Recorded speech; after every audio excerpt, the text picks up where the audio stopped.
The scent of pine needles hung heavy in the crisp autumn air of Mount Hood National Forest, a familiar comfort to Rob King.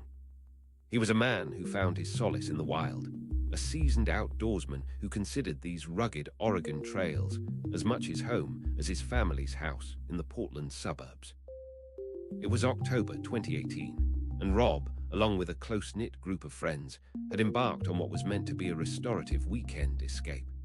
They had chosen a prime spot, a secluded clearing not far from the familiar paths that wound through the dense conifer forests surrounding the iconic, snow-capped volcano. The days were filled with laughter, shared stories, and the simple joy of being disconnected from the demands of everyday life. As dusk began to settle, painting the sky in hues of orange and purple, the crackling campfire became the heart of their gathering, casting flickering shadows against the towering trees. Rob was known for his dependable nature, a steady presence his friends relied on. He was a dedicated father and a cherished husband, his life a well-ordered tapestry of responsibility and love. He had shared his excitement for this trip weeks in advance, planning it as a chance to reconnect with friends and recharge before the busy holiday season. His wife, to whom he had spoken just hours before, had no reason to suspect anything but a peaceful weekend. The group settled into their routine. After a satisfying meal cooked over the open flames, conversation flowed easily, punctuated by the occasional hoot of an owl or the rustle of unseen creatures in the undergrowth. Rob, ever the responsible one, was among the last to retire to his tent after ensuring the embers of the campfire were properly banked. He expressed no unease, no hint of premonition. He simply said goodnight. But as the night wore on and the fires of their campfire dwindled to glowing coals, an unsettling quiet descended upon the campsite. It wasn't the peaceful silence of nature, but an absence. When dawn broke, casting a pale light through the trees, it revealed an empty space where Rob King should have been. His friends, emerging from their tents, looked around, a growing sense of confusion clouding their morning. "Rob, you up?" called one of his companions, his voice echoing slightly in the stillness. There was no answer. A quick search around the immediate campsite yielded nothing.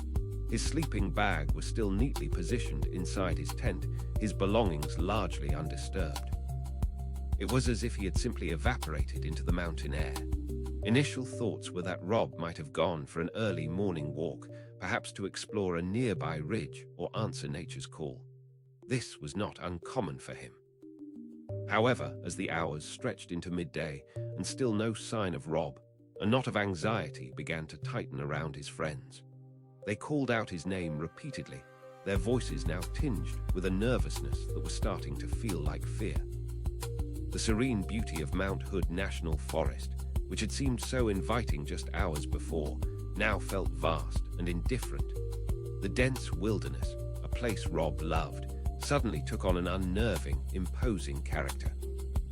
Every rustle of leaves, every snap of a twig could have been a sign, but each turned out to be a false hope, an echo of their mounting dread. The friends, now a united front of growing alarm, initiated a more thorough search of the surrounding area. They followed any potential trail, peered into dense thickets, and scanned the uneven terrain. They called his wife, the news delivering an immediate wave of panic to her already anxious mind. The man who had left for a simple camping trip with friends had, in the space of a single night, become a ghost. The sheer scale of Mount Hood National Forest is staggering. With over 1 million acres of protected wilderness, it encompasses rugged mountains, dense forests, alpine meadows, and pristine lakes. For someone to disappear without a trace within its boundaries is not just a possibility. It's a chilling reality that the forest guards its secrets with a formidable silence. And Rob King's secret, it would turn out, was deeply buried. And real quick, before we move to Chapter 2, make sure to subscribe and hit the notification bell for more stories just like this. Now let's keep going. As the first day of the search bled into the second, the initial hope of a simple disorientation began to wane, replaced by a gnawing concern that something far more sinister might have occurred. The friends contacted local authorities, and a formal missing person investigation was launched. The majestic wilderness that had promised an escape had instead become the stage for an inexplicable vanishing act, leaving behind only a chilling void and a family plunged into a nightmare. The questions began to swirl, as insistent and impenetrable as the forest canopy itself. Where could Rob have gone? Why would he leave his belongings? And what could possibly happen in the dead of night, far from any obvious danger, to make a man like Rob King simply disappear? The answer, shrouded in the silent, imposing grandeur of Mount Hood, remained stubbornly out of reach. The initial search efforts involved not just Rob's friends, but also local law enforcement and eventually park rangers. They scoured the areas around the campsite, following any indication of a path or disturbance. Each fallen branch, each scuff mark on the earth was examined with a desperate intensity. But the forest, in its immensity, seemed to absorb any trace of his passing, offering no clue, no sign of struggle, no whisper of what had transpired. As the days turned into weeks, and the weeks into months, the organized searches began to scale back. The vastness of Mount Hood National Forest presented an almost insurmountable challenge. Search parties, no matter how determined, could only cover so much ground. The passage of time only amplified the mystery and the despair for Rob's loved ones, who were left to grapple with an unbearable uncertainty. Rob's disappearance became more than just a local news story. It was a chilling reminder of how easily someone could be lost in the wild, swallowed by indifference by nature's grand scale. His wife and children were left in a state of perpetual limbo, their days consumed by the agonizing question of what had happened to the man they loved. The forest held its breath, guarding its secrets, while the world waited for an answer that seemed to be buried deeper than any map could reach. The silence from Mount Hood was deafening. The routine camping trip had morphed into an unfathomable enigma, a stark testament to the unpredictable nature of the wilderness and the chilling fragility of everyday life. And as the seasons continued to turn, Rob King remained lost, a void in the lives of those who loved him, his memory fading with each passing sunset over the Oregon mountains. The forest, however, was not done with its secrets. The initial hours after Rob King's disappearance were characterized by a desperate, almost frantic hope. His friends, gathered around the still warm embers of the campfire, operated under the assumption that Rob had simply stepped away from the tent and gotten turned around. It was a common enough occurrence on camping trips, especially in unfamiliar or dense terrain. "We figured he just went to relieve himself, somewhere away from the tents," explained one of Rob's companions during a later interview, his voice still carrying a tremor of the disbelief that had gripped them that morning. He was a creature of habit, but sometimes when you're out camping, you just wander off for a bit. "We weren't worried at first, not really." This initial assessment was based on prior experiences with Rob. He was a man who appreciated his privacy, even in the company of friends. If he needed a moment alone or felt the urge to answer nature's call, he would often walk a little distance from the immediate campsite. It was a small detail, but at that moment, it was the anchor of their rational thinking. The problem, however, was the duration. As the sun climbed higher in the sky and the morning chill gave way to a warmer afternoon, Rob still hadn't returned. The calls of his name grew more urgent, the tone shifting from casual inquiry to genuine concern. The vast indifference of Mount Hood National Forest began to press in on them, a silent, overwhelming presence that dwarfed their efforts. "We started to get that sinking feeling," another friend recounted, recalling the sickening realization that this was not just a momentary lapse of direction. He knew these woods, at least he was experienced. He wasn't the type to get completely lost. Something felt wrong, very wrong. The unspoken fear, the one they didn't want to vocalize, was that Rob might have had an accident. A fall from a hidden embankment, a slip on a mossy rock, or perhaps a sudden medical episode. The wilderness, while beautiful, held inherent dangers, and the possibility that Rob had met with misfortune began to take hold. The decision to contact authorities was not made lightly. It meant admitting that their initial assumption of a simple walk had been drastically incorrect. But the growing unease, the lack of any sign of Rob returning, spurred them to action. The local sheriff's department in the nearest county was alerted to a missing camper. Deputy Sheriff Miller was one of the first law enforcement officers on the scene. He listened intently to the accounts of Rob's friends, noting the time of the last sighting and the general area where Rob was believed to have been. The initial search was coordinated around the known campsite and the immediate vicinity, focusing on areas where someone might go for a short excursion. When we first arrived, there was a sense of urgency, but also a degree of calm, Deputy Miller recalled in an interview years later. The friends were shaken, naturally, but they were working together. They described Rob as reliable. The idea was he'd gone for a walk, and we needed to find him before nightfall or before conditions worsened. The process of a mountain search and rescue operation is methodical. It begins with broad sweeps of the area, looking for any sign of human presence. This includes flattened vegetation, discarded items, or even prints in softer soil. They were looking for anything that suggested Rob had moved from the campsite in a particular direction. We interviewed everyone present that night, Deputy Miller continued. We asked about Rob's state of mind, any recent stresses, any unusual behavior. The consensus was that he was perfectly normal, happy even. He was looking forward to the trip. There were no indicators of him wanting to leave his family or his life. The immediate coverage of Rob's disappearance was localized, often beginning with reports of a missing hiker in Multnomah County, Oregon. News outlets would send out brief alerts, hoping for a quick resolution. The overwhelming feeling among those close to Rob was one of profound disbelief. This was not the sort of thing that happened to men like him. However, as the hours ticked by without any sign of Rob, the narrative began to shift.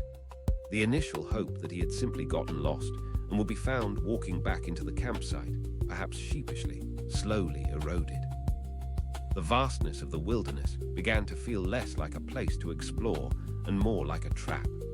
The search area expanded, incorporating more experienced wilderness search and rescue teams. They utilized trained dogs, helicopters, and experienced ground crews.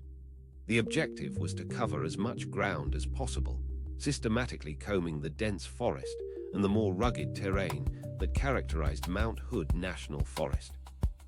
The initial days of the search were intense.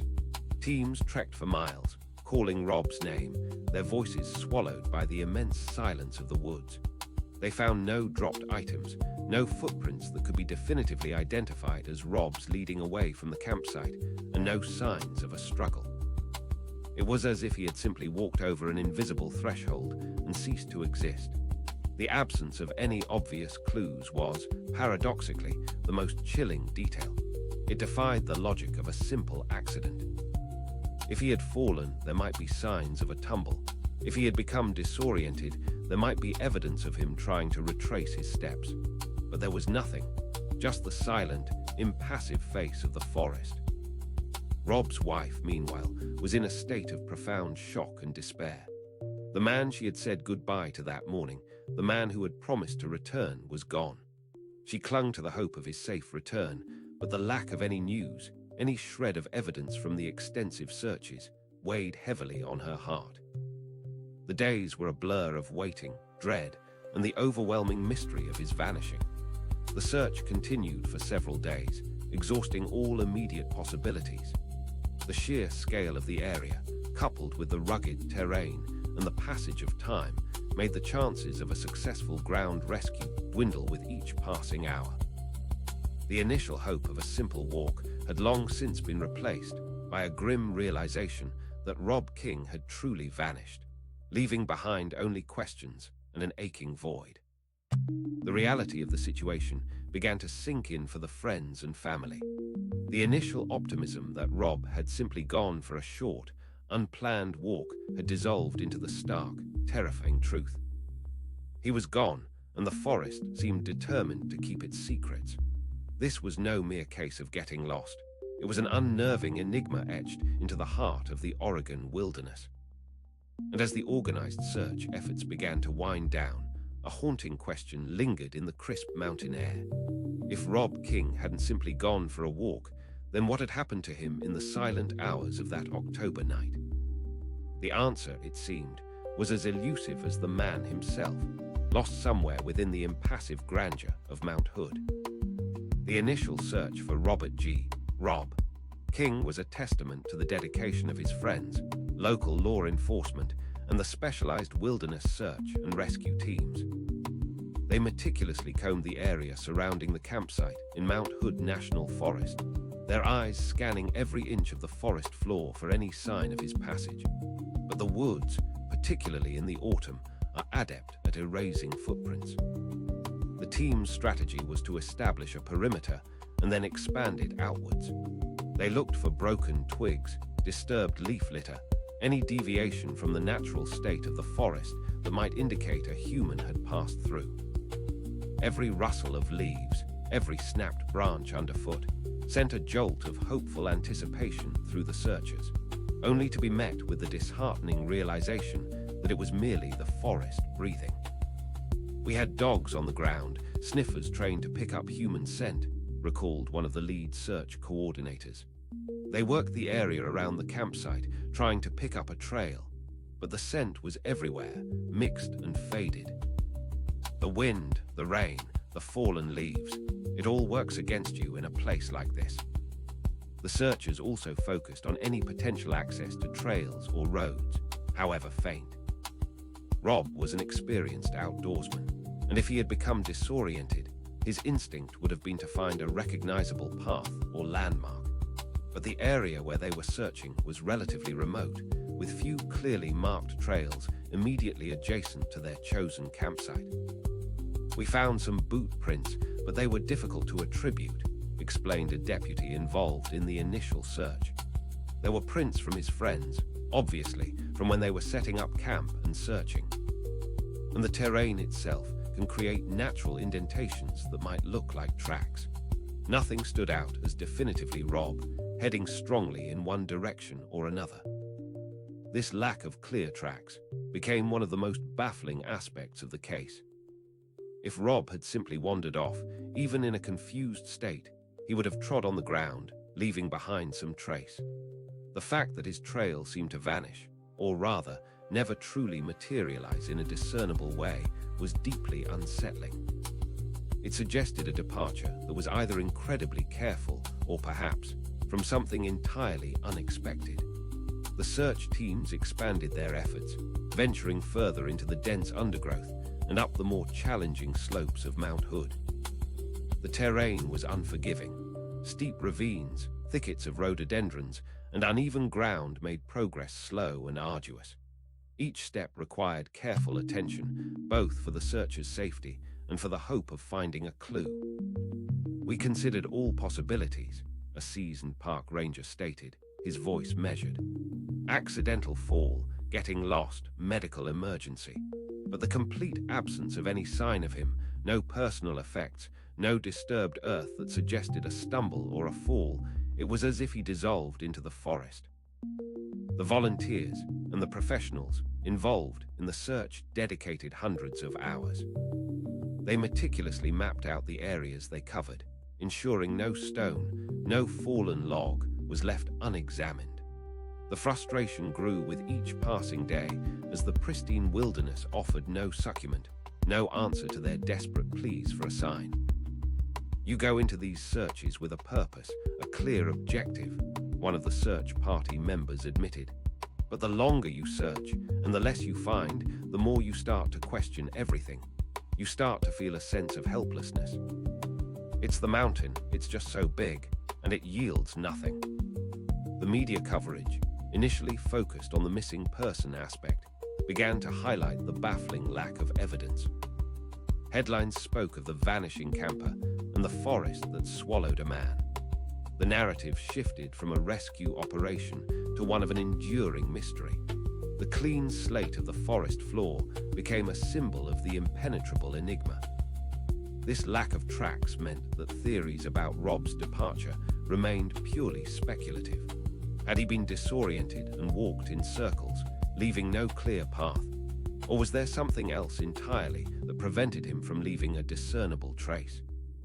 The latter possibility began to loom larger as the search continued without success. "We checked any ravines, any steep drops," recalled Deputy Miller. "We looked for signs of a fall, a struggle, anything that might indicate an accident. But the ground was undisturbed. The leaves were where they should be. It was like he just walked out of his boots and vanished." The sheer wilderness of Mount Hood National Forest is a critical factor. Its vastness can be overwhelming. Even experienced hikers can become disoriented in its dense forests and complex topography.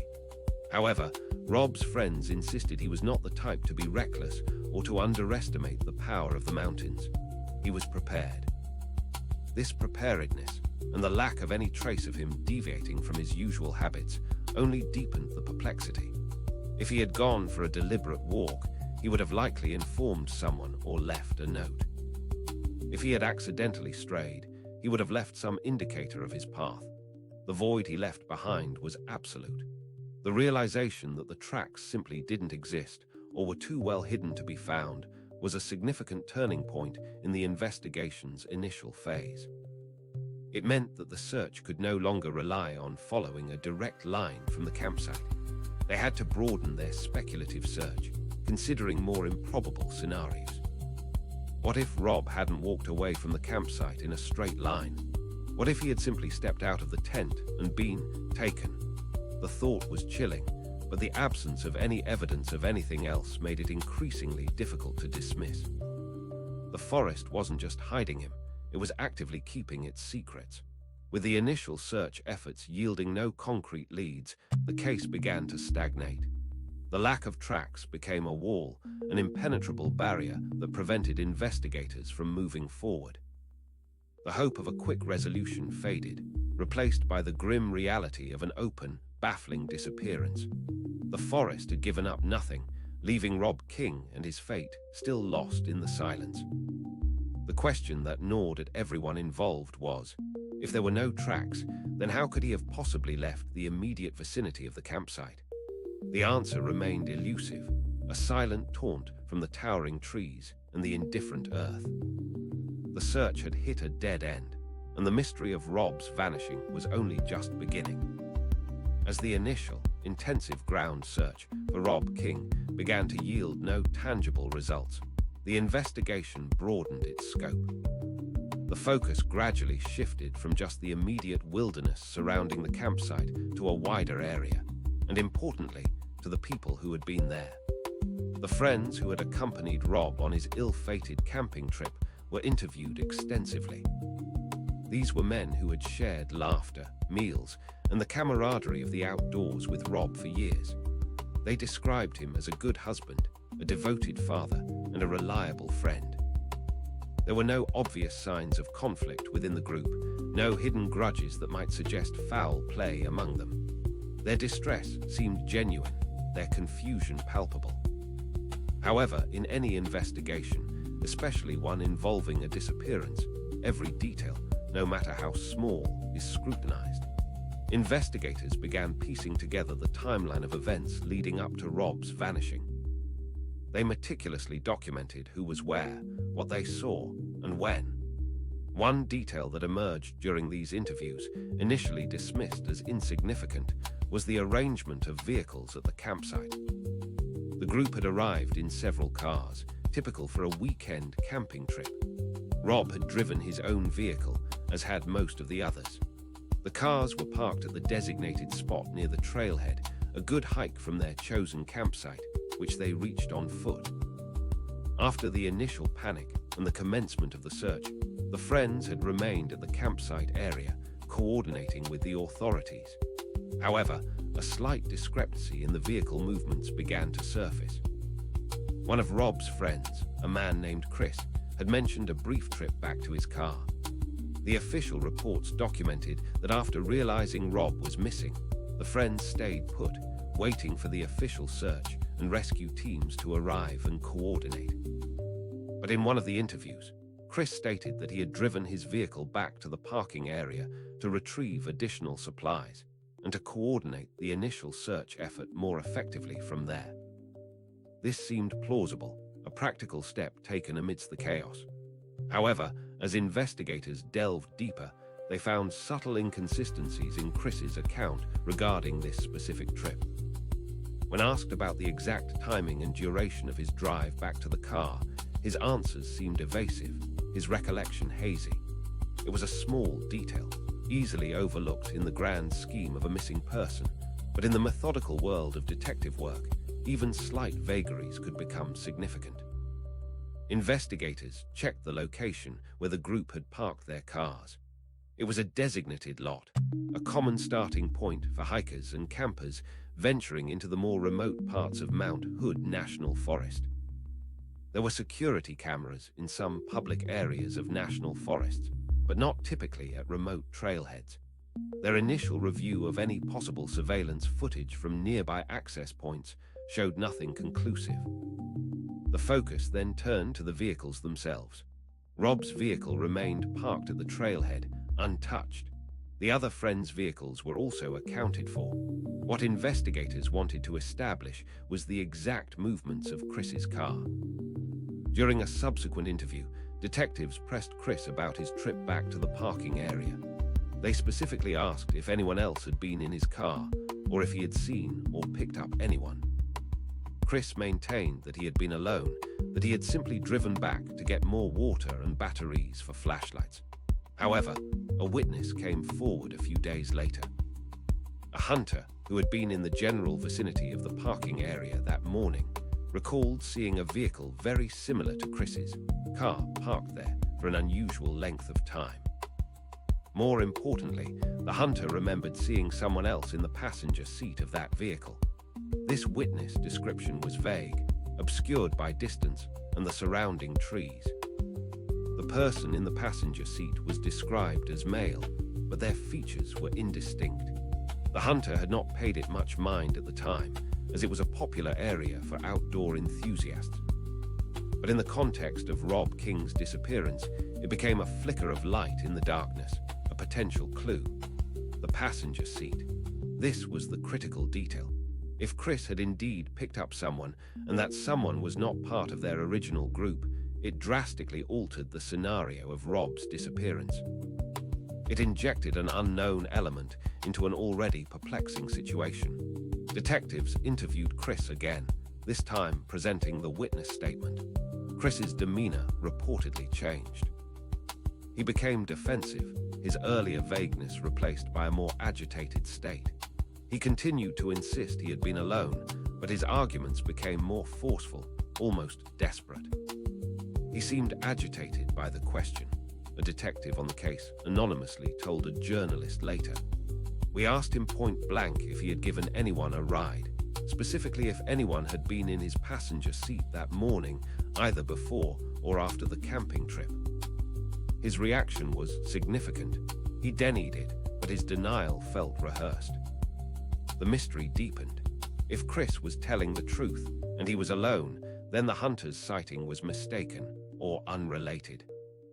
But if the hunter was correct, then who was this passenger, and what was their connection, if any, to Rob King's vanishing? The passenger seat, once an innocuous part of a vehicle, now held the weight of a profound unknown. This clue, however small, was the first tangible lead that suggested something beyond a simple accident or disorientation. It pointed to the possibility of an external factor, an unknown person, and a deviation from the narrative that had been initially presented. The forest was no longer the sole suspect. A human element had been introduced, albeit shrouded in uncertainty. The investigation, which had been treading water, now had a new direction. The focus shifted to identifying the passenger. Who were they? Where did they come from? And crucially, what did they know about Rob King's disappearance? The pristine wilderness had yielded no clues, But a simple detail about a vehicle's passenger seat was beginning to crack open the case, hinting at a story far more complex and disturbing than anyone had imagined. The search for Rob King had officially been called off weeks after his disappearance. The vastness of Mount Hood National Forest and the complete lack of any definitive evidence had rendered further organized efforts impractical.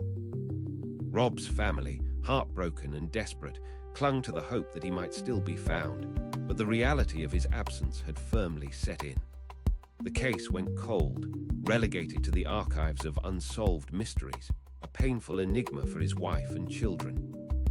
Life for Rob's family continued, a stark contrast to the stillness of his disappearance. Birthdays passed, holidays were observed, but always with a shadow of absence. The unanswered questions festered, a constant ache in their lives.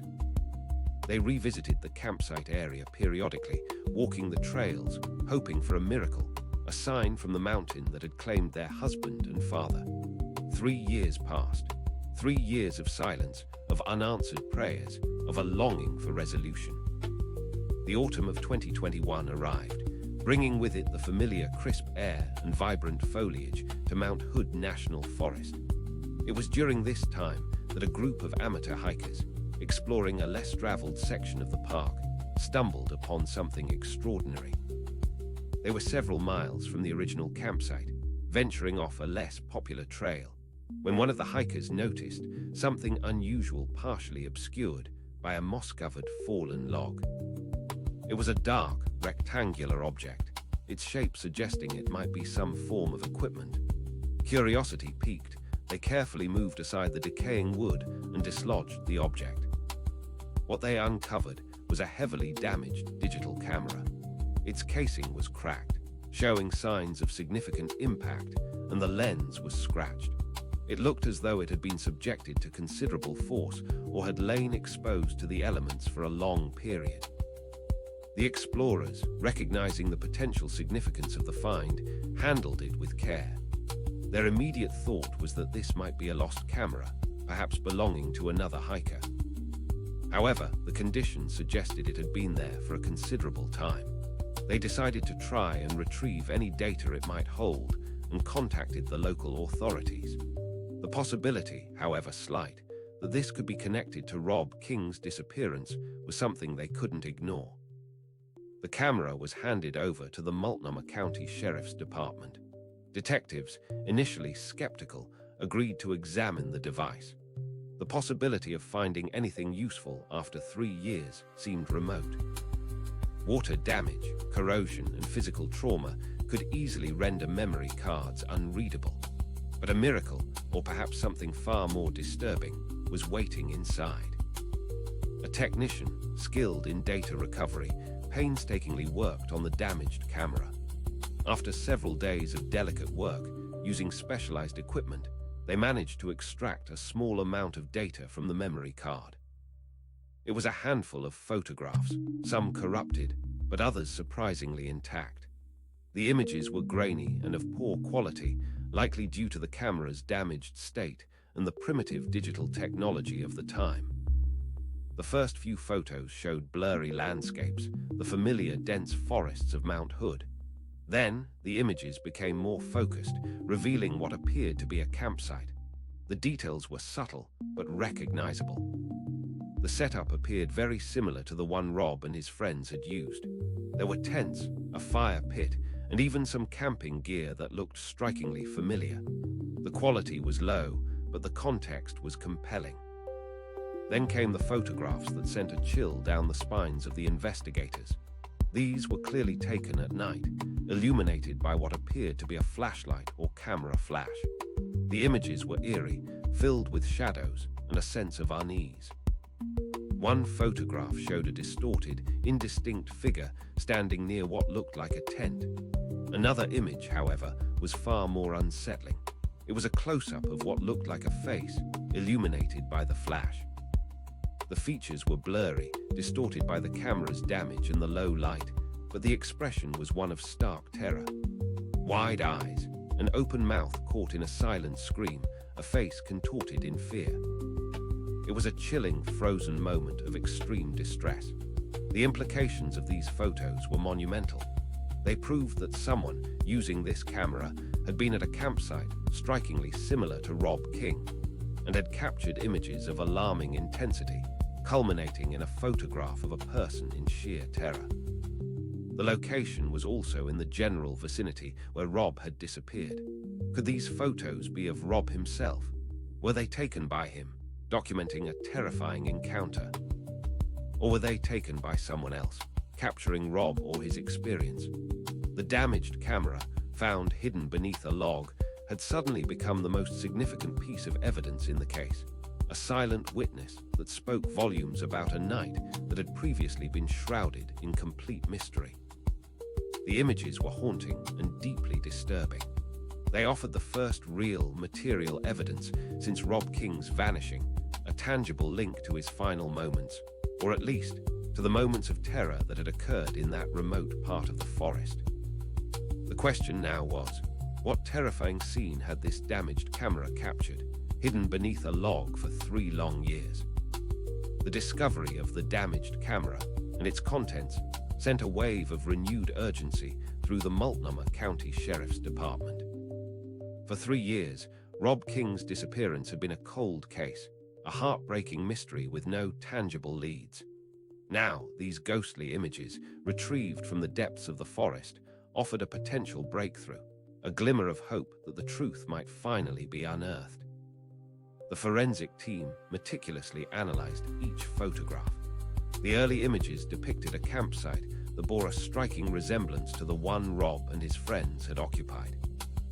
The tents, the arrangement of the fire pit, even the specific model of a cooler visible in one shot, all seemed to align with the descriptions provided by Rob's companions. This strongly suggested the camera had been present at or near the time of Rob's vanishing. However, the true impact came with the nighttime photographs. The grainy, low-light images were a stark contrast to the serene outdoor scenes captured earlier. The first photo from the night showed a dimly lit scene, with a distinct outline of a tent silhouetted against a faint, artificial light source. It was difficult to discern exact details, but the implication of someone being awake, and perhaps active, in the dark was clear. Then came the image that stopped everyone in the room. It was a close-up, illuminated by what appeared to be a sudden, bright flash. The subject's face was contorted in an expression of abject terror. The eyes were wide, the mouth agape in a silent scream, the skin strained as if from unimaginable fear. The camera's damage distorted the features, blurring them into a nightmarish tableau. Investigators immediately considered the possibility that this terrified individual was Rob King. His wife was shown the photograph. While the image was heavily degraded, the general build and a sense of familiarity in the bone structure caused her immense distress. She couldn't definitively say it was him, but the horrifying expression resonated with a primal fear she couldn't shake. It was like looking into pure horror, one of the lead detectives stated in a later interview. "We see a lot in this job, but that image, it's imprinted on your mind. It told us unequivocally that something terrible happened that night, something that instilled absolute terror in someone." The mystery deepened. Who was this person, and what were they seeing that caused such raw fear? Was this photograph a result of Rob trying to document a threat, or was he the victim of its capture? The camera's position in the subsequent photo, lying face down, suggested it may have been dropped, perhaps in haste or struggle. The next image was equally perplexing. It showed a partial view of a face, less distorted than the first, peering into the frame, seemingly from outside the tent. The lighting was dim, catching only a cheekbone and the edge of an eye. The expression was not one of terror, but rather one of intense, almost predatory focus.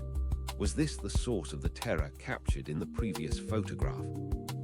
Was this a second individual, perhaps the cause of the fear? The quality made it impossible to identify any specific features, but the intent conveyed by the gaze was palpable and disturbing. A silent watcher in the darkness. The final images on the card were even more corrupted, showing abstract patterns of light and dark, digital artifacts resulting from the camera's damage. It offered no further clues, leaving investigators with these few terrifying snapshots. The camera, found deliberately placed beneath a log, seemed to have been left in a place where it might be found, yet hidden enough to remain undiscovered for years. The discovery of the camera and its contents shifted the investigation into high gear. The initial belief that Rob might have simply wandered off or had an accident was now replaced by a far more sinister theory. This was no accident. It was a deliberate act, a terrifying encounter recorded in pixels. "We now had evidence of a crime," stated the lead detective. "We had photographic evidence of fear and possibly of a perpetrator. The question was, who was the victim and who was the watcher? And what were they doing out there in the middle of the night?" The analysis of the camera itself was also crucial. Forensics examined the damage to determine how it occurred. The cracks suggested it had been dropped or struck with significant force, consistent with something falling from a height or being thrown. The positioning beneath the log seemed intentional, a deliberate act of concealment, yet also, perhaps, an attempt to preserve it. The implications were chilling. If the terrorized face was Rob King, then he had encountered something, or someone, that had brought him to the brink of screaming in sheer terror, moments before his disappearance. If it was someone else, then Rob might have been a witness, or worse, a facilitator of something dreadful. The faces in the dark, captured by a damaged camera, presented a grim puzzle. They were silent witnesses to a terrifying event, a stark reminder that beneath the serene surface of Mount Hood National Forest, something harrowing had transpired. And the discovery of this camera, now holding a fragment of a dark night, was just the beginning of unraveling a chilling truth. The renewed focus on the evidence from the damaged camera brought the investigation back to the group of friends who had been camping with Robert G. Rob King. While initially cleared as having no direct involvement beyond their distress and cooperation, the chilling photographs demanded a re-evaluation of every detail of that night. The vague descriptions and the passage of time became increasingly problematic as investigators sought to pinpoint the events leading up to Rob's vanishing. One individual, Chris, who had been present on the camping trip, began to draw closer scrutiny.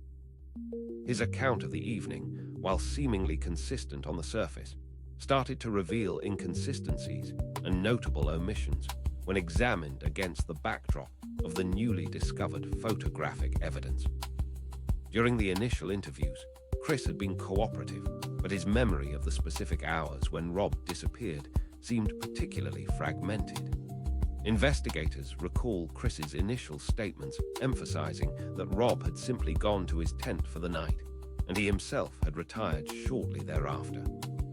When questioned about any unusual sounds or activity during the night, Chris claimed he had slept soundly and heard nothing out of the ordinary. This was in direct contrast to the unsettling images captured by the camera, images that suggested a profoundly disturbing event unfolded under the cover of darkness. Chris was a friend of Rob's. They'd known each other for a while, done outdoor trips before, explained a detective involved in the case. But when we revisited his statement after the camera was found, there were gaps. Significant gaps, especially concerning the hours when Rob went missing. Specifically, Chris's account of his own movements during the crucial late night and early morning hours remained vague. He stated he eventually fell asleep in his tent, but couldn't provide a precise time. When pressed about whether he had left his tent at all during the night, his answers became evasive, often devolving into statements about being tired or disoriented from the camping excursion. The earlier detail about Chris's trip back to his vehicle, a trip he claimed was to retrieve supplies, also came back into sharper focus.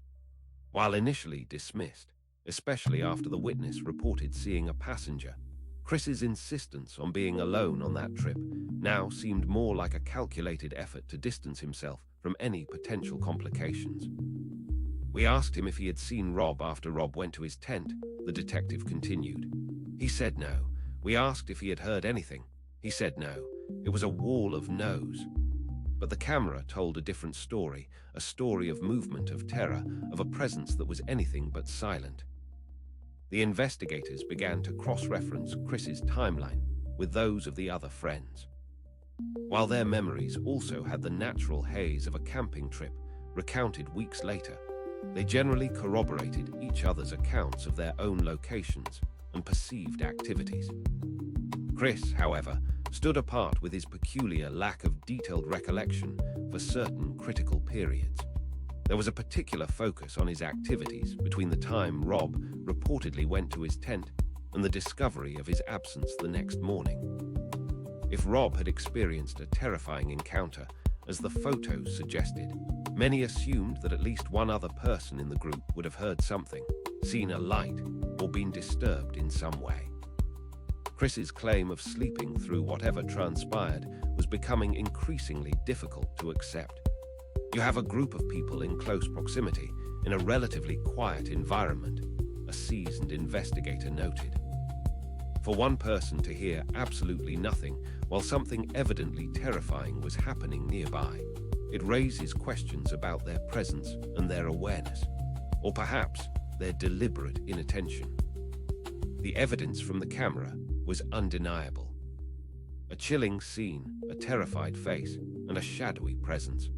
The fact that Chris, who was present that night and whose story had a peculiar lack of detail, was one of Rob's camping companions, placed him in a position of significant interest. His inconsistencies were not just minor memory lapses, they were significant voids where crucial information should have been. The pressure mounted on Chris.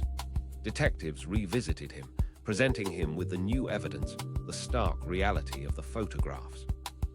They pointed out the discrepancies in his account, the convenient gaps in his recollection. His demeanor, previously characterized by a reserved nervousness, began to show signs of strain. He became more defensive, his answers shorter, more clipped. He insisted he never saw or heard anything, said another officer. But when we showed him the photos, he couldn't offer an explanation. He just kept repeating that he was asleep. It felt like he was trying very hard to convince himself, as much as us. The friend with too many gaps in his story was no longer just a witness. He was becoming a person of interest. The terror captured on that camera and the inexplicable absence of any sound or disturbance reported by Chris created a chilling narrative. Had Rob encountered something unrelated to Chris, and Chris simply slept through it? Or was Chris's silence a deliberate choice, a cover for his own actions or knowledge? The camera had revealed terror, and Chris's testimony revealed an unnerving and potentially damning silence. The damaged camera yielded more than just disturbing photographs. In addition to the visual evidence, the forensic team successfully recovered fragmented audio files from the memory card. These recordings, faint and distorted by the damage and the background noise of the wilderness, were a new, potentially crucial layer to the unfolding mystery of Rob King's disappearance. When played, the audio was a chaotic mix of rustling leaves, distant animal sounds, and what sounded like hushed human voices. The quality was poor, making distinct words or clear conversations difficult to discern, but the emotional tone conveyed by the snippets was undeniable. There was an undercurrent of unease, a sense of hushed urgency that permeated the recordings. Investigators meticulously worked to clean up the audio, attempting to isolate and amplify any coherent sounds. The process was painstaking, akin to trying to piece together coherent thoughts from a jumble of whispers carried on the wind. Each fragment, no matter how indistinct, was scrutinized for any clue, any potential insight into that fateful night.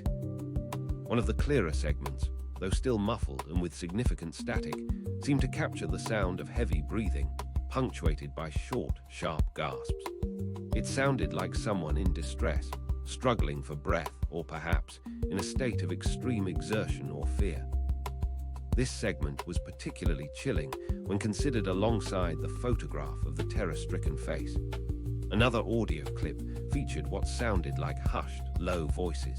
It was impossible to make out individual words, but the cadence suggested a conversation, or perhaps an argument happening just out of clear hearing range.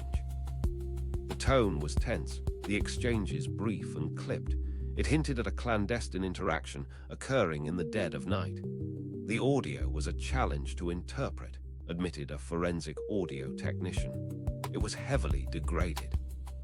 But the emotional texture was there, the underlying tension. You could hear that something significant and likely negative was happening. Then, a particularly disturbing fragment emerged. It contained a series of sharp, distinct noises. Initially, they sounded like twigs snapping underfoot, but their repetitive, almost rhythmic pattern suggested something else entirely. Some speculated they could be the sound of something being struck, or perhaps the sounds of movement that was not simply walking. The recovered audio files added another layer of corroboration to the disturbing photographic evidence. They painted a picture not just of fear, but of sound, of subtle, unsettling noises that accompanied the visual terror. It suggested a dynamic event, a progression of actions and reactions that unfolded in the darkness. The implications were far-reaching. If these sounds were related to an assault or struggle, they provided oral evidence to support the visual depiction of terror.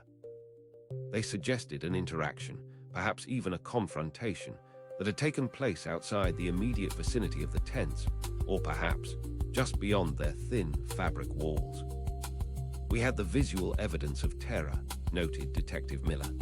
Now we had sounds that matched that terror, sounds of distress, hushed voices, and these odd, rhythmic noises. It painted a much more complete, and frankly, terrifying picture of what might have happened to Rob or to someone at that campsite. The audio files also raised questions about whether Rob himself had recorded them.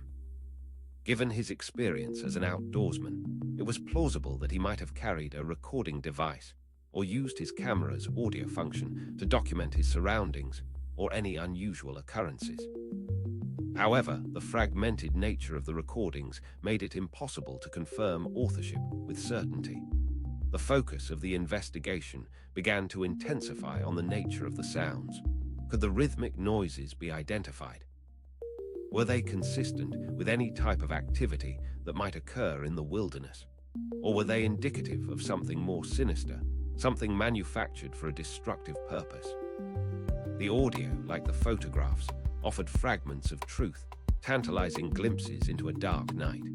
It confirmed that the events leading to Rob King's disappearance were not peaceful or mundane. They were filled with fear, hushed conversations, and unsettling sounds, all captured by a small, damaged camera left to tell its story years later. The recovered audio files served as a chilling soundtrack to the harrowing images, reinforcing the belief that Rob King had encountered not just the vastness of the wilderness, but a palpable threat lurking within it. The question remained: who was speaking, who was breathing in distress, and what were those ominous sounds echoing through the night? With the discovery of the fragmented photographs and audio files from the damaged camera, the investigation into Rob King's disappearance experienced a significant jolt.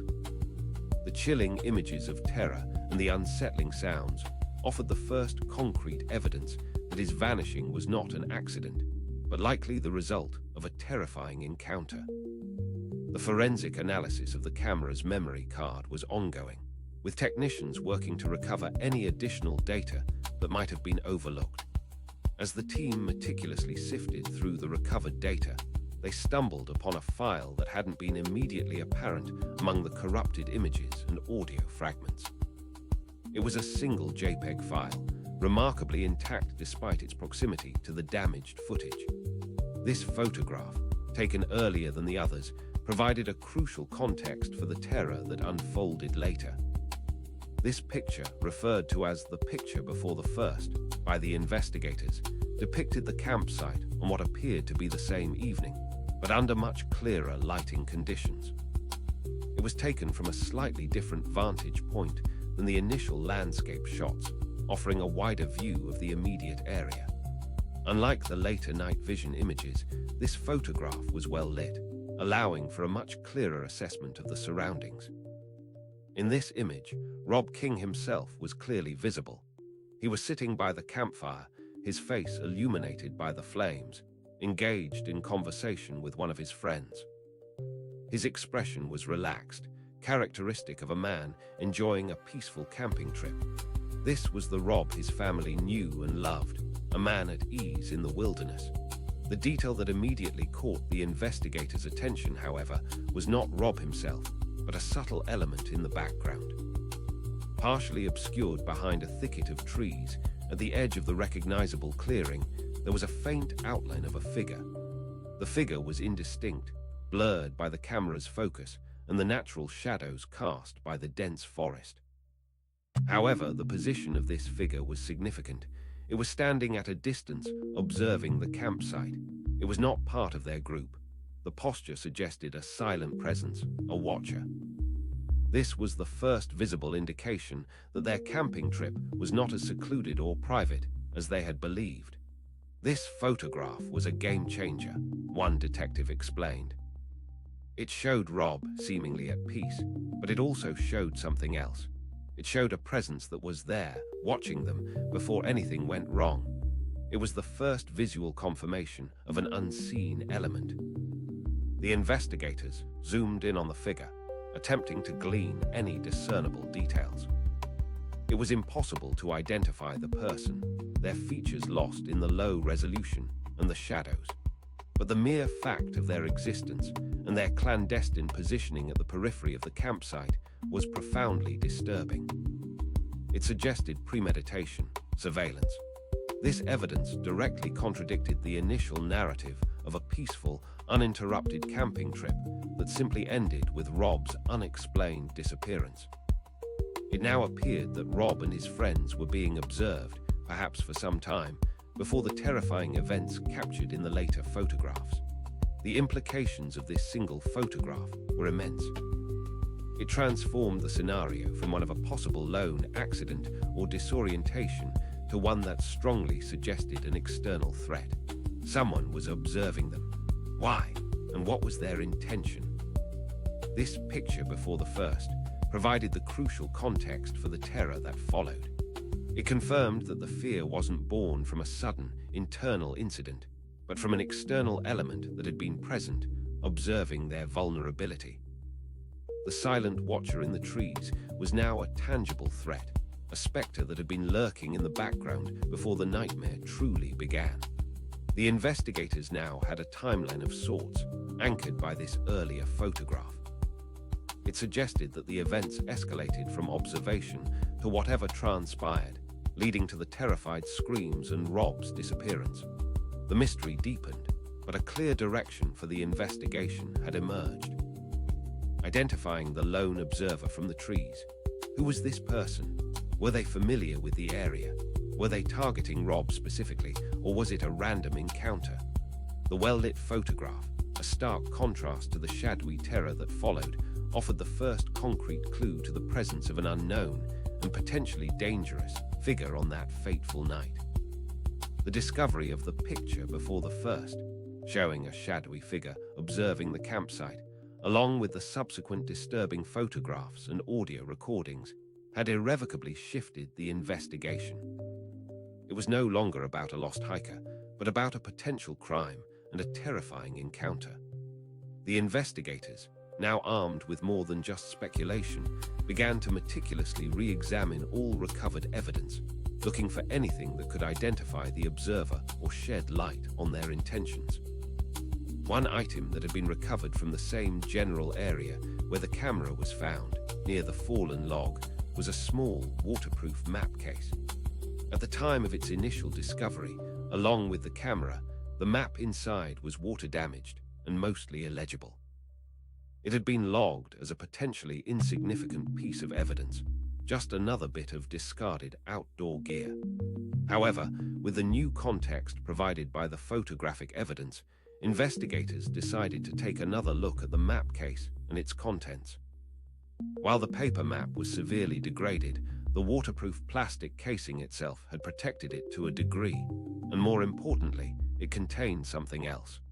Tucked within a small, sealed pocket of the case, they found a folded piece of paper. This secondary piece of paper, protected from the elements, was surprisingly intact. It was a hand-drawn map, not a standard topographical survey, but a more rudimentary sketch. It depicted a series of crudely drawn lines, symbols, and what appeared to be directional notes. At first glance, it looked like an amateur's attempt at mapping a private trail or a specific location. The map was laid out, and the investigators began to study it intently. It showed a winding path, marked with symbols that could represent trees, rocks, or perhaps even landmarks. There were occasional annotations, scribbled notes that were partially obscured by water stains, but still partially decipherable. Phrases like "old markers," "turn here," and "follow the creek" could be made out with careful examination. This map was a revelation. It suggested that someone had a specific destination in mind, a location that was not necessarily on any public trail. The presence of this map, in conjunction with the camera and its disturbing contents, strongly indicated a planned meeting or activity, rather than a spontaneous camping trip. "This map changed everything," stated a detective who worked the case. "We had a photo showing they were being watched, and now we have a map that leads somewhere." It implied that someone knew a specific place, a place they wanted to go, and perhaps where they intended to meet or do something. The investigators began the painstaking process of trying to correlate the drawn map with the actual terrain of Mount Hood National Forest. They consulted with park rangers and experienced local hikers, trying to decipher the crude symbols and orient the sketch within the vast landscape. It was a challenging task, given the rudimentary nature of the map and the sheer size of the national forest. They identified a likely starting point that corresponded with the general area where the camera was found. From there, they tried to follow the drawn path, using the creek references and the vague landmarks. The process was slow and arduous, requiring them to navigate dense wilderness and make educated guesses about the intended route. After days of searching and cross-referencing their findings with aerial imagery and topographical data, they finally identified a potential destination. The drawn path seemed to lead to a specific, secluded ravine, a place not marked on any official hiking maps, accessible only through a series of unmarked, overgrown trails. This somewhere was a remote, heavily wooded area, miles from the original campsite and from any designated hiking routes. It was a place that offered significant concealment, an ideal location for a clandestine meeting or for something far more illicit. The discovery that the crude map led somewhere concrete, a hidden destination within the vastness of Mount Hood, was a significant turning point. It suggested that Rob King, and potentially the individual making the map, were involved in something that went beyond a simple recreational camping trip. The terror captured on camera was no longer an isolated incident, but likely the culmination of a planned rendezvous at this hidden location. The investigators now had a destination. The question was, what would they find there? And did this map belong to Rob, or to the shadowy figure who had been watching him? The map, once dismissed as illegible junk, had become a beacon, guiding them towards answers that had been buried deep within the mountain's embrace.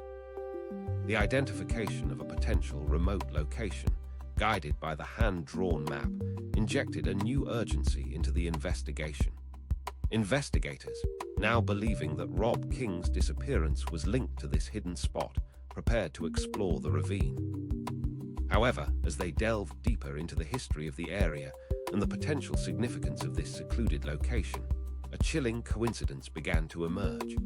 While researching the historical records and local law surrounding the specific region indicated by the map, an investigator stumbled upon an old, almost forgotten missing person case. Decades prior, a young woman named Emily Carter had vanished without a trace in the same general vicinity of Mount Hood National Forest. Her disappearance, like Rob's, had been a profound mystery, leaving her family in an unbearable state of uncertainty. Emily Carter had been reported missing in the late 1980s. She was known to be an avid hiker, and enjoyed exploring the less traveled areas of the forest. Her last known communication was a postcard sent to her family, mentioning her excitement for an upcoming solo trek into a particularly remote section of the mountains, a route she had apparently discovered herself. The initial searches for Emily had been extensive but ultimately fruitless. Like Rob, she seemed to have vanished into thin air, leaving no discernible tracks or clues. Her case had also eventually gone cold, becoming another tragic story of someone lost to the wilderness. The investigators were struck by the eerie parallels between Emily's disappearance and Rob's. Both individuals were experienced in the outdoors, both disappeared in remote sections of Mount Hood National Forest, and both cases had yielded virtually no evidence. The fact that Emily's presumed last known area of exploration closely matched the destination indicated by the hand-drawn map was too significant to ignore.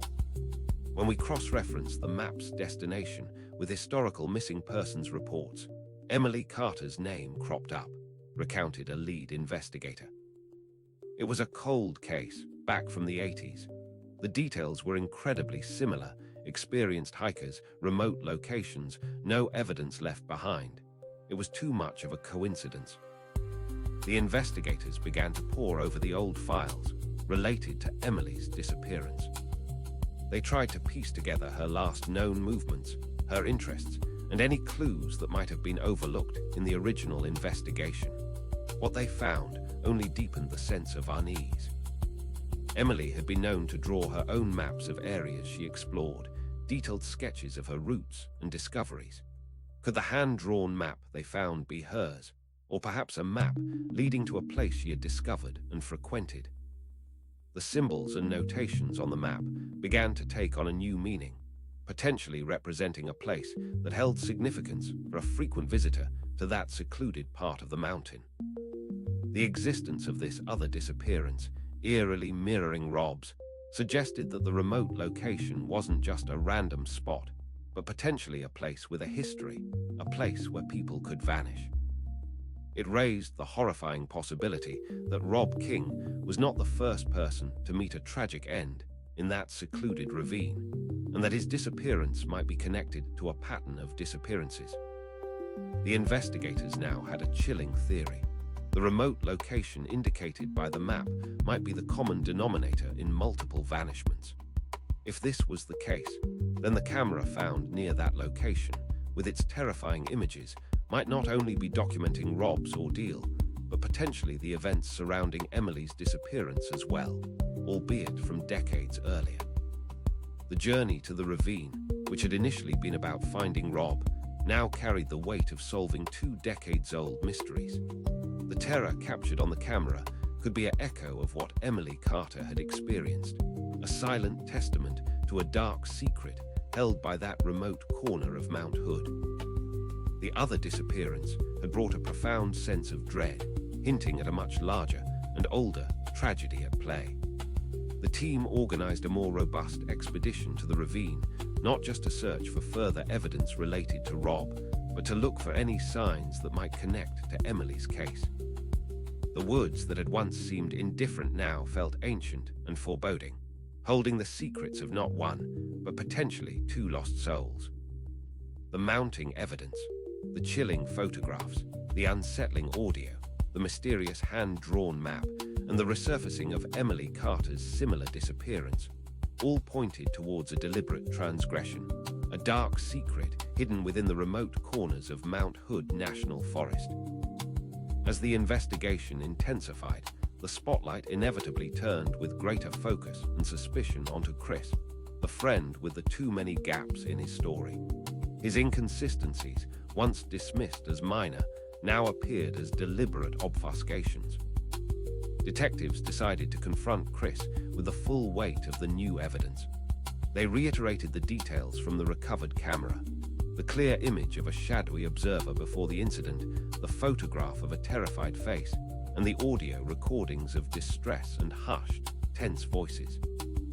The connection to Emily Carter's decades-old disappearance was also presented, highlighting the disturbing pattern and the possibility that this remote location was more than just a camping spot. During this latest interview, held in a stark interrogation room, Chris's carefully constructed composure began to crumble. The detectives presented him with specific timelines, pointing out the impossibility of his claims of sleeping soundly through such evident turmoil implied by the evidence. They pressed him about his movements that night, his exact location, and whether he heard or saw anything at all. "We laid out the photographic evidence chronologically," a detective involved explained. The picture showing the watcher in the trees, then the close-up of terror, and then the camera being dropped. We asked him, "Chris, how could you have slept through all of that? Where were you, really, during those critical hours?" The pressure was immense. Faced with irrefutable visual and auditory evidence that directly contradicted his assertions, and the daunting prospect of a serial disappearance, Chris's defenses began to break down. His initial defensiveness morphed into a visible anguish, his body language betraying a deep internal turmoil. His story began to unravel, not in a smooth confession, but in fragmented, disjointed admissions. He admitted to being awake for longer than he had initially stated. He confessed to hearing sounds, to seeing flickering lights outside his tent, but he claimed he had been too frightened to investigate or even to acknowledge them fully. The detectives probed further, encouraging him to expound on his fear. Was he afraid of the wilderness, or was he afraid of what he knew was happening? The questions hung heavy in the air, each one a further attempt to peel back the layers of his reticence. Finally, under the relentless questioning and the weight of conscience, Chris began to break. Tears streamed down his face as he spoke of a chaotic, terrifying sequence of events he had witnessed, or perhaps was indirectly involved in. He no longer claimed to have slept through the night. Instead, he described a scenario where he had indeed seen and heard things, but had chosen to remain hidden, paralyzed by fear and shock. He confessed that he knew Rob had gone out of his tent that night, a detective recounted. He said he saw Rob arguing with someone by the edge of the trees. He heard shouting, then muffled cries. He admitted to seeing a figure, someone he didn't recognize from their group, pulling something or someone away from the campsite towards the woods.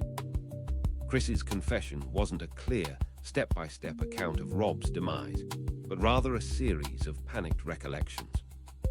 He claimed he had been too terrified to intervene, and in the aftermath had hoped Rob would simply return.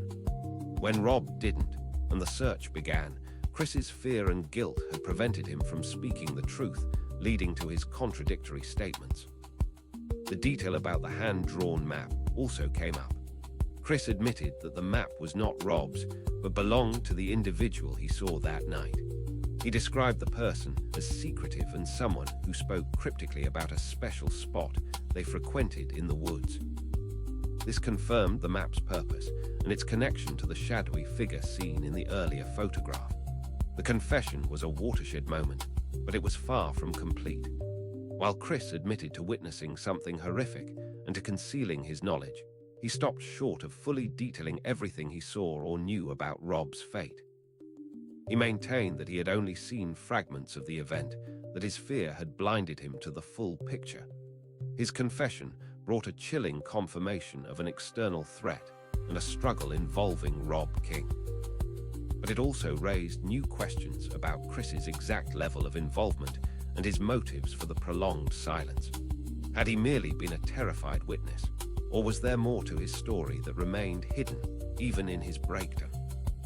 The pieces of the puzzle were starting to fit, but the complete image remained obscured by confusion and fear. The partial confession from Chris provided a crucial, albeit disturbing, narrative that corroborated much of the evidence recovered from the damaged camera.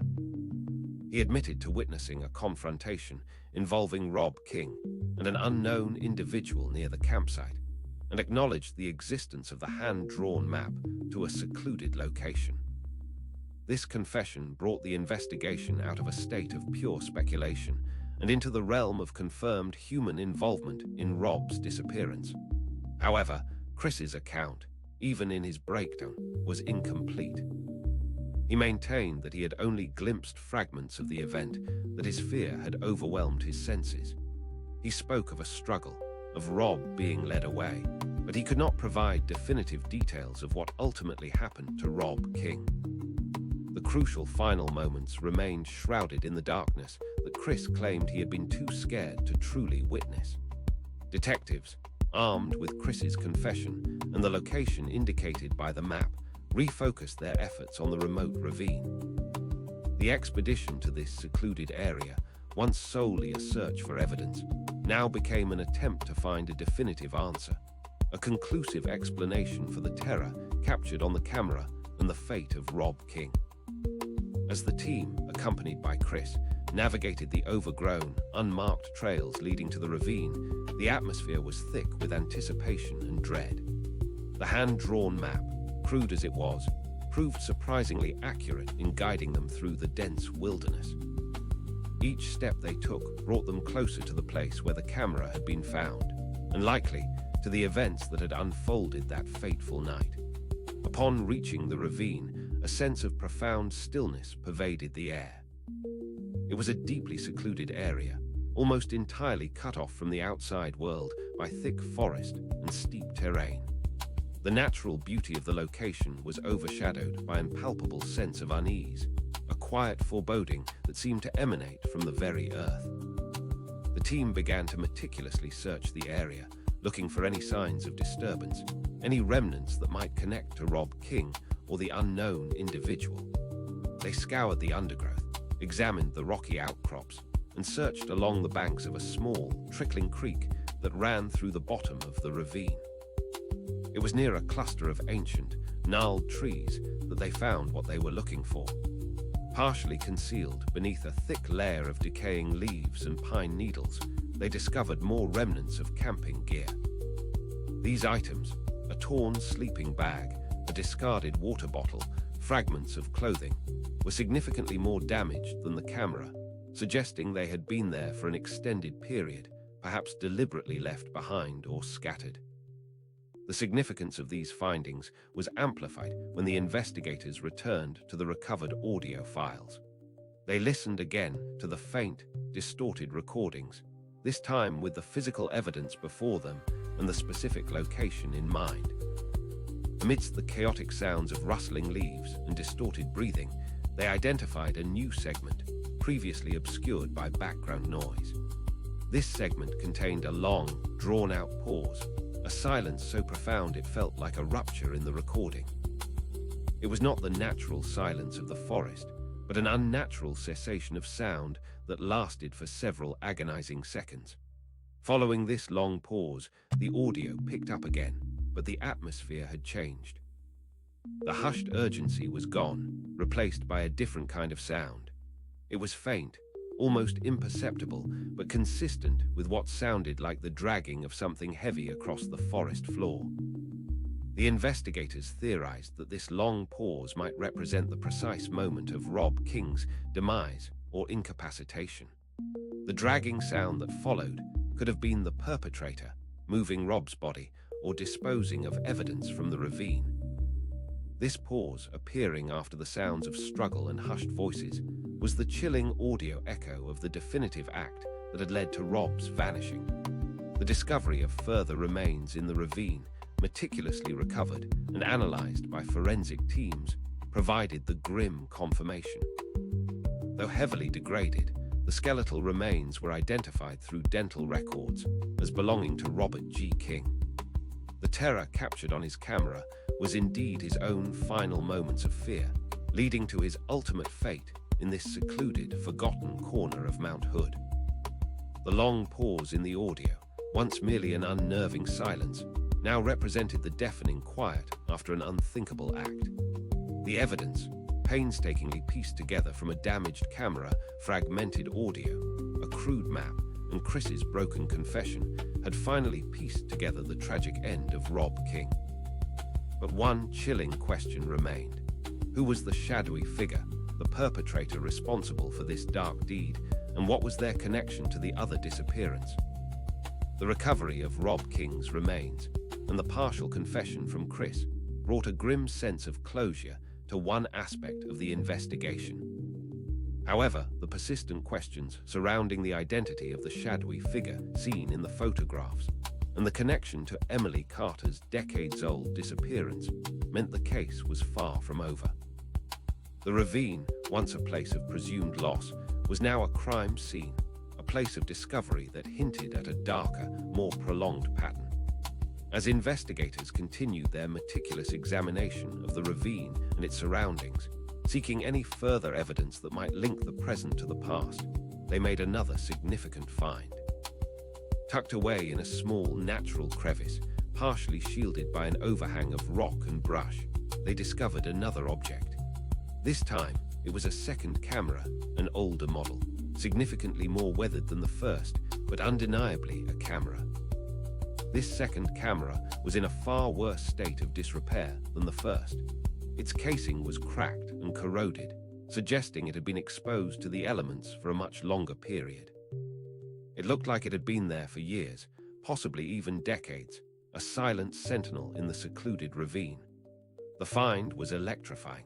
It offered the potential to unlock the mystery of Emily Carter's disappearance. The forensic team was again tasked with the delicate and challenging job of retrieving any data from this much older device. The chances of success were slim, given its condition and the likelihood of extensive internal damage. Yet, the possibility of finding images or recordings from the time of Emily's vanishing, from the very same location where Rob King met his end, was a powerful motivator. After days of painstaking work, the technicians managed to extract a small amount of data. The files were heavily corrupted, the images barely discernible, more like abstract patterns of light and shadow than clear photographs.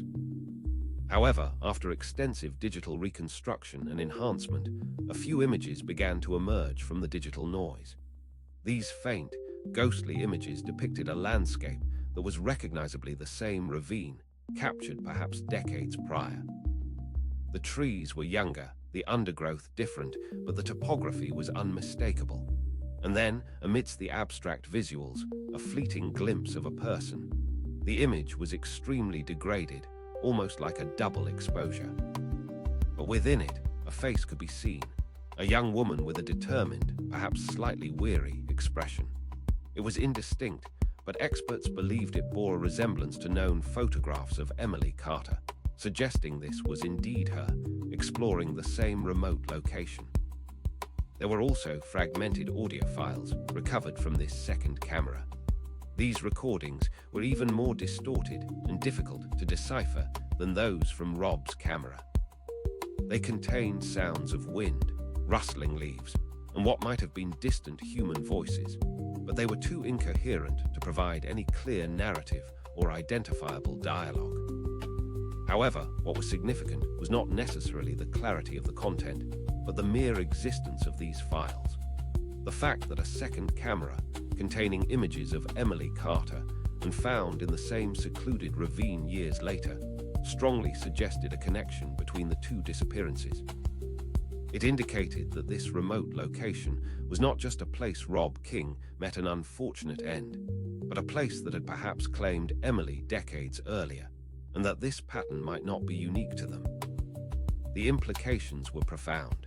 The shadowy figure seen in Rob's photographs might not be a new threat, but a recurring one. The ravine itself seemed to be a focal point, a place where individuals adventured, perhaps met someone, and then vanished. The second camera, though offering only fragmented clues, solidified the notion that Rob King's story was part of a larger, older tragedy.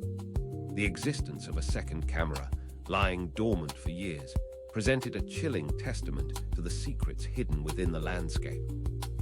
It was a silent witness to past tragedies, mirroring the horror captured by Rob's camera and opening the disturbing possibility that the ravine held more secrets and perhaps more victims than anyone had initially imagined. The hunt for the perpetrator and a deeper understanding of these connected disappearances was far from over. The discovery of the second, older camera linked to the disappearance of Emily Carter solidified the investigators' belief that the remote ravine was a site of deeper significance. The pattern of disappearances, stretching back decades and converging on this specific, hidden location, demanded a more thorough exploration not just of the immediate ravine, but of the surrounding, less accessible areas. It was a grim testament to the woods guarding its dark secrets for years. Driven by the knowledge that this area had potentially been the scene of multiple events, the investigation team organized a more extensive search, focusing on the less frequented parts of the forest radiating outwards from the ravine. They were looking not just for further evidence of Rob's or Emily's fate, but for any indication of previous human activity, any sign of a person who might have had a vested interest in this secluded spot. Their search led them deep into the denser parts of Mount Hood National Forest, areas that were rarely visited and difficult to traverse. After hours of navigating through thick undergrowth and over challenging terrain, they stumbled upon a remarkable discovery. The overgrown, decaying remnants of a small, primitive structure almost completely consumed by the forest. It was a collection of weathered wooden planks and moss-covered stones, hinting at a crude, makeshift shelter. The structure was so dilapidated, so entangled with the surrounding vegetation, that it was barely recognizable as man-made. It looked as though it had been abandoned for a very long time, slowly succumbing to the relentless reclamation of nature. Investigators carefully examined the ruins. The style of construction suggested a very basic, possibly clandestine, dwelling. There were no modern materials present, only rough-hewn wood and stones, hinting at a time when such remote structures might have been used for discrete purposes. Any personal belongings that might have once been there were long gone, destroyed by time and the elements.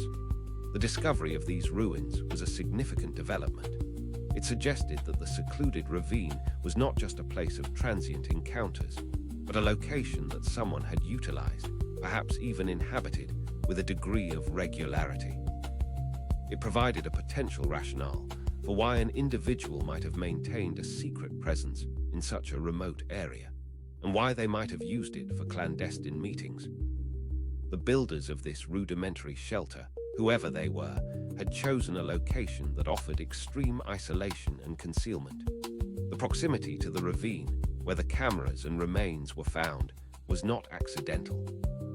It suggested a deliberate connection, a purpose for establishing a presence in such an inaccessible part of the vast Mount Hood National Forest. Investigators speculated that this shelter may have been used to observe the ravine, or perhaps as a base of operations for someone who frequented the area for illicit purposes. The age of the ruins suggested that this activity might have been ongoing for many years, potentially predating both Emily Carter's and Rob King's disappearances. The discovery of these ruins cast a chilling light on the entire case. It painted a picture of a clandestine existence, a hidden life operating within the shadows of the national forest.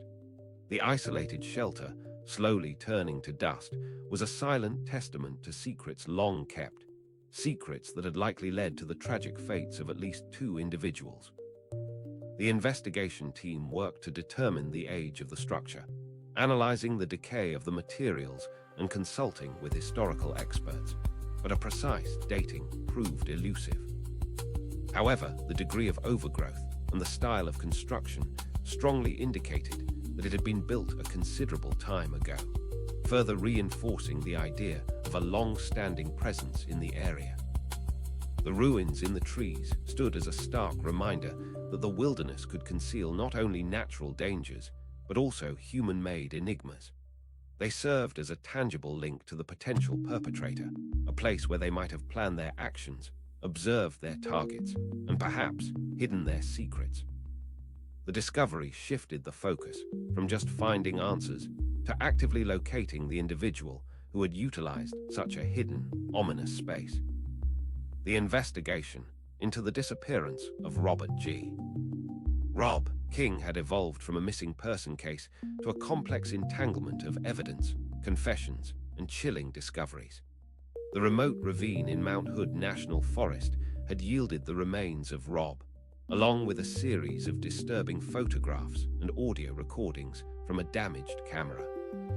This, in turn, had brought to light the decades-old disappearance of Emily Carter, linked by the discovery of a second, older camera found in the same secluded location. The dilapidated ruins of a primitive shelter, discovered deeper in the woods, further cemented the idea of a long-standing, clandestine activity at play.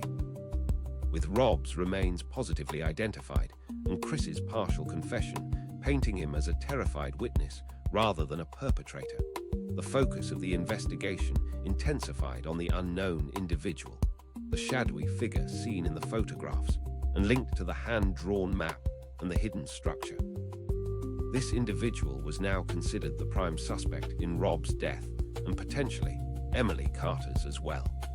The evidence pointed to a deliberate, premeditated pattern of behavior utilizing the remote wilderness as their domain. Investigators had gathered enough evidence to firmly establish that Rob King had not simply met with an accidental fate. He had been observed, terrorized, and ultimately met a tragic end at the hands of another. His death was not an isolated incident, but part of a disturbing continuity of disappearances that had plagued the remote corners of Mount Hood National Forest. The question that now loomed largest and sent a persistent chill through the investigative team was whether this disturbing pattern had ended with Rob.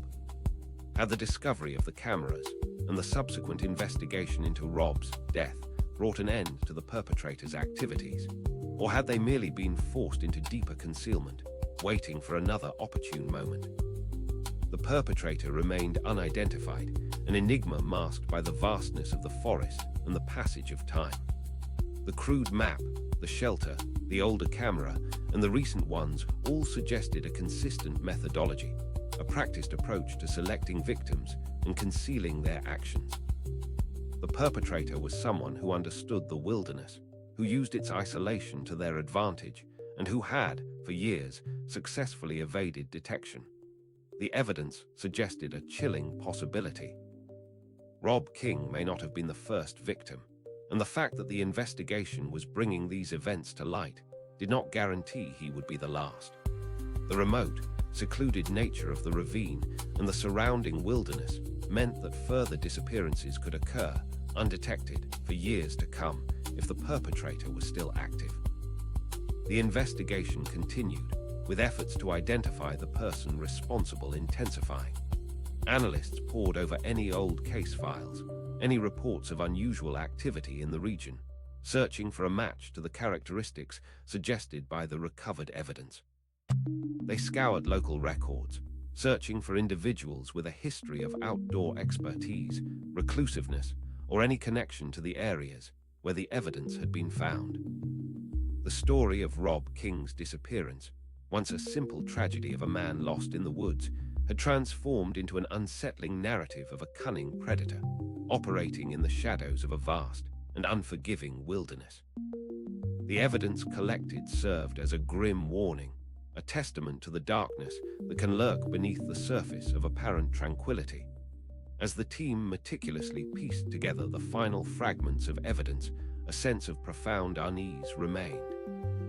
The hope for justice for Rob and Emily was now intertwined with the chilling uncertainty of whether the perpetrator was still at large. The silent, imposing presence of Mount Hood National Forest continued to hold its secrets, and the question echoed in the quiet, unnerving air. He wasn't the first, but would he strike again?